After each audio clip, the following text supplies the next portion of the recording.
صاحب هذا بيجك كعصب تحي ندي رجع وده سبسكرايب لايك يا شير.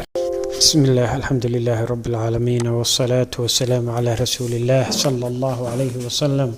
اللهم لا سهل إلا ما جعلته سهلا وأنت تجعل الحزن إذا شئت سهلا فاجعل أمورنا سهلا يا رب العالمين. وتعنيه كساب سنة نفقد ديرتو أباهنتهاي وعشر كسدحي تمناد وحنا كساب سنيهاي عريها لو يقانو ملبدينم نانيستا ملبدينم وما أو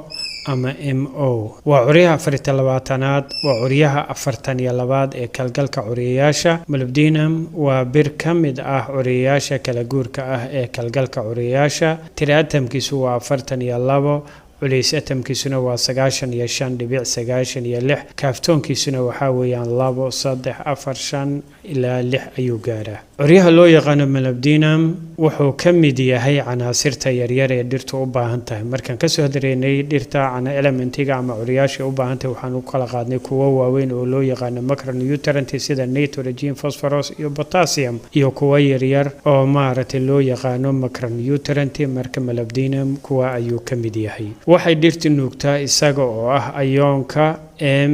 oo positive 2 ah waxtarka curiyaha molybdenum wuxuu qayb ka yahay laba enzyme oo muhiim ah waxayna kala yihiin nitrate reductase macnaheedu waa maxay ayoonka nitrate ayuu wuxuu u bedelaa ayoonka nitrite sidoo kale nitrogenase asagana waa enzyme kale oo muhiim ah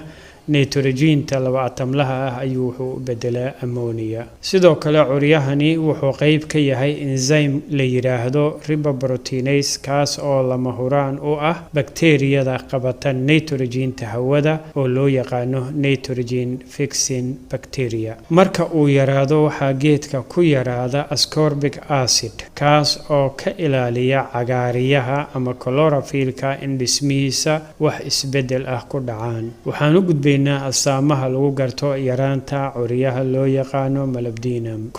curiyaha molybdenum waa mid aan dhex socon dhirta meeshaas haddaan ku laabto socodkiisa geedka dhexdiisu waa yar yahay kama mid ahan curiyaasha sida xawliga ah ku dhex socda geedka macnaha geedka dhexdiisa xididka laga bilaabo ilaa laamaha ugu sareeyo inuu isaga gudba socodkiisu waa yar yahay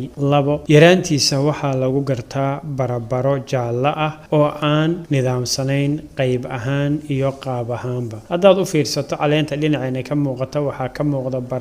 barabarahaasoo midabkeedu yahay jaalle kuwaas ayaa waxay astaan u yihiin in geedkan ama caleenta uu ku yaryahay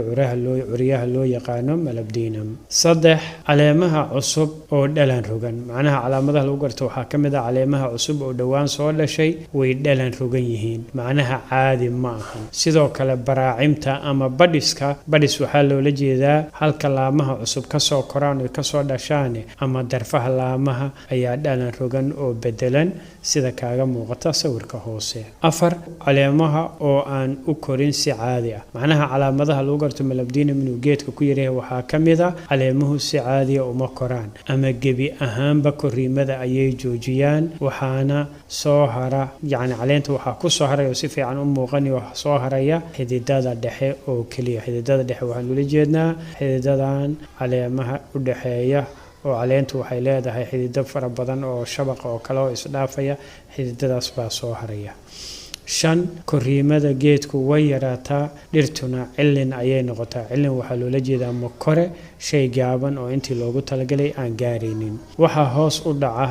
dhac ku yimaada miraha tiro ahaan iyo taya ahaanba macnaha geedka marka uu ku yaraado curiyaha molybdenum waxaa yaraada miraha uu soo saari lahaa tiro ahaanna way u yaraadaan taya ahaanna way u yaraadaan